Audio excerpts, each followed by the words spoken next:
আসসালামু আলাইকুম রহমতুল্লাহ।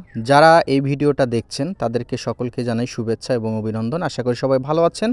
তবে একটা কথা প্রথমে বলে নিই, যারা হচ্ছে প্রিমিয়াম সেগমেন্টের একদমই প্রো লেভেলের খাদক, বলতে গেলে যারা ডাইনিং সাজিয়ে 7 পদের খাবার দিয়ে খাবার খান, তাদের বলবো এই ভিডিও থেকে একটু দূরে থাকুন। কারণ আমি আমার ভিডিওতে 7 পদের খাবার কিংবা বিভিন্ন আইটেম দিয়ে এই খাবারগুলো আপনাদেরকে দেখাতে পারবো না।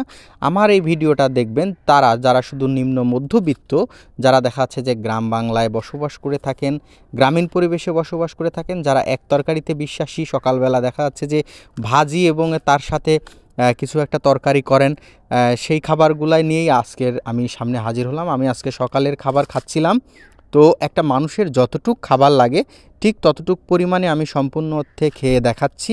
মোট কথা অনলাইন প্লাস হচ্ছে সব জগতেই দেখা যাচ্ছে যে যারা ফুড ব্লগার আছে, মুখব্যাংগুলা করে থাকেন, তারা দেখবেন যে গাবসা গাবসা টাইপের খাবারগুলা খেয়ে থাকে।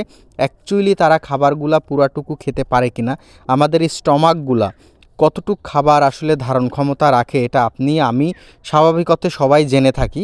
তবে মানুষের প্রয়োজন অতিরিক্ত যতটুকু, ততটুক খাবারই পারফেক্ট। আমি যতটুকু খাবার নিয়েছি এটা অ্যাজ ইউজুয়াল আপনি খুব সহজভাবেই বুঝতে পারবেন যেটা একটা পরিমাপ মতো একটা মানুষের, সুস্থ সবল মানুষের জন্য এতটুক খাবারই যথেষ্ট। তবে হ্যাঁ, এখানে কম বেশি হতে পারে, কারোর চাহিদা একটু বেশি থাকলে হয়তো সর্বোচ্চ 1 প্লেটের কাছে 2 প্লেট খাবার খেতে পারে। বাট আপনি যদি মনে করেন যে দেখাচ্ছে যে 10 পদের খাবার নিয়ে সামনে, বিভিন্ন রোস্ট, অনেকগুলা ভাত, অনেকগুলা ডিম, এই খাবারগুলা যদি সামনে নিয়ে সম্পূর্ণ ভিডিও এডিট করে করে কেটে কেটে খাবারগুলা নষ্ট করে এটা মানুষের কাছে উপস্থাপন করেন, তাহলে বিষয়টা একটু অন্যরকম দেখায়।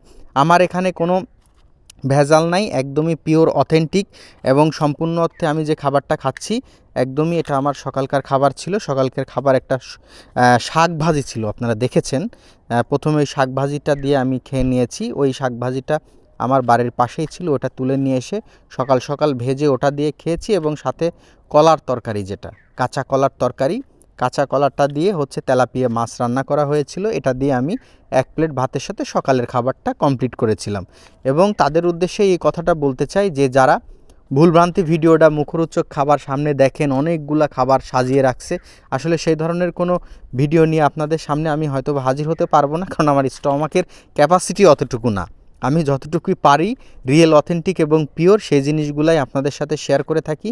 আজকে সকালের খাবারের মেনুতে আমার এটাই ছিল এবং বেশ তৃপ্তি সহকারে এবং শান্তি সহকারে সম্পূর্ণ ভাতগুলা খেয়েছি। আমার কাছে বেশ ভালো লেগেছে। তবে এই খাবারটা আপনারাও বাসায় ট্রাই করতে পারেন।